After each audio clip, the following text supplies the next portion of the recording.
Salut les amis, j'espère que vous allez bien. Juste avant de commencer la vidéo, pensez vraiment à liker la vidéo, à vous abonner et à la partager. Ça soutient énormément la chaîne et ça va me permettre de faire plus d'analyses comme ça. Victoire aujourd'hui les amis du Real Madrid contre le Rayo Vallecano 2-1 sur un penalty à la dernière minute de Kylian Mbappé. Une victoire qui est très importante au classement parce qu'elle nous permet de rester à un point du Barça, mais une victoire qui est vraiment terrifiante dans le contenu. Parce que si je dois être honnête, ce Real me rassure pas du tout.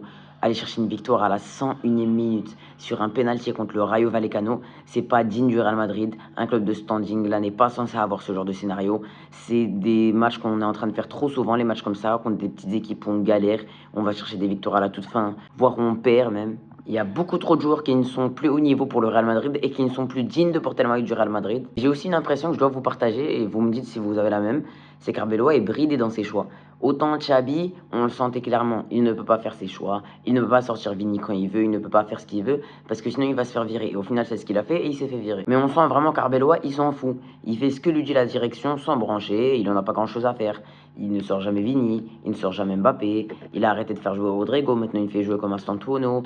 Et on sent qu'il fait jouer les joueurs qui peuvent avoir une forte valorisation sur le marché des transferts, mais pas ceux qui sont performants. Le problème, c'est que ce genre de choix à long terme, ça tient pas.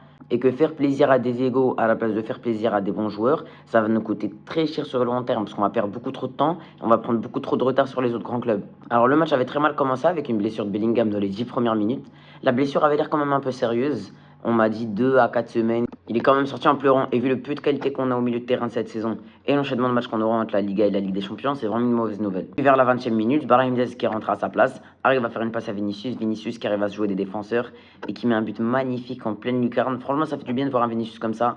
Un Vinicius plus tueur, qui arrive à finir ses actions, qui fait les bons choix et qui est en confiance. Et ça, c'est ce qu'on attend de lui. Un joueur décisif, tueur devant les buts, capable de faire la différence en un contre un comme dans les grands espaces. Un joueur qui peut dribbler, tirer, passer, qui peut tout faire. Et surtout qui fait les bons choix. C'est ça le plus important. Moi, c'est ce que j'attends plus de Vinicius, c'est les bons choix. Parce que j'ai l'impression qu'il est devenu débile.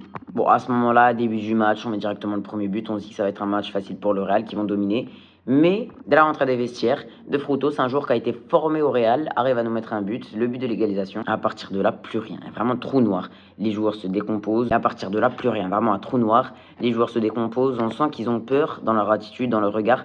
En fait, ce que j'ai surtout senti, c'est qu'ils n'avaient pas tant envie que ça de mettre le but du 2-1. Ils avaient plus peur d'encaisser le deuxième. Alors qu'on parle pour la plupart des joueurs qui ont déjà gagné la Ligue des Champions, on parle d'une équipe qui a pour objectif de gagner la Ligue des Champions et la Liga chaque année. Tu ne peux pas avoir ce genre de mental, le mental de deuxième division. Et je commence vraiment à ressentir un problème de mental chez les joueurs. Et pour moi, une action qui résume ça parfaitement, c'est une action où Brahim Diaz arrive à dribbler le défenseur. Il est devant le but, il a juste à tirer, il préfère faire la passe pour Mbappé. Et en plus, il rate sa passe. Il n'a pas osé tirer par peur de rater et par peur que les critiques viennent sur lui. Puis vers la 80e minute, Pathé6 fait un tacle assassin sur Dani Ceballos, il va prendre rouge assez logiquement. Et à partir de ce moment-là, on a senti que les joueurs voulaient aller chercher le penalty. À la place d'essayer de marquer normalement dans le jeu, de pousser sur les actions, on sentait vraiment une envie de rechercher le penalty. Il y a eu pas mal d'occasions, il n'y était pas loin. Mbappé qui est tombé, bon, il y a des gens qui vont dire simulation. Vinicius aussi. Jusqu'à la 101e minute où Foulquier met un coup de pied dans le ventre à Brahim. Il y a péno, il est indiscutable. À la base, Mbappé voulait donner le ballon à Rodrigo. Rodrigo a préféré lui laisser, il met le but et il nous offre la victoire de 1. Passons maintenant au top et au flop de ce match pour le Real Madrid. Honnêtement, c'était dur de trouver des tops. Je peux pas vous mentir que j'ai un peu galéré. Mais en top, j'ai mis Courtois, des bons arrêts. Il a su nous garder dans le match au bon moment, sinon on aurait vraiment pu perdre. Et Vinicius, il met quand même un beau but. C'est le premier but du match. On sent qu'il était en confiance dans ce match et ça fait plaisir. Et ensuite, rien du tout. J'ai pour habitude de citer 3 flops et 3 tops. Je peux en citer que 2. Et encore Vinicius, j'ai été gentil parce que là, vraiment, il n'y en a pas. Et pour dire que le plus grand top, c'est le gardien, c'est un peu une honte. En premier flop, je vais mettre Camavinga. Trop de mauvais choix, trop de pertes de balles. Il y avait un manque de sérénité, un manque de lucidité. Je trouvais qu'en défense, il était vraiment pas bon. Et je commence à douter du fait qu'il peut vraiment bien jouer au poste de latéral gauche. Ensuite, Tchouaméni, on va me dire que je m'acharne sur les deux.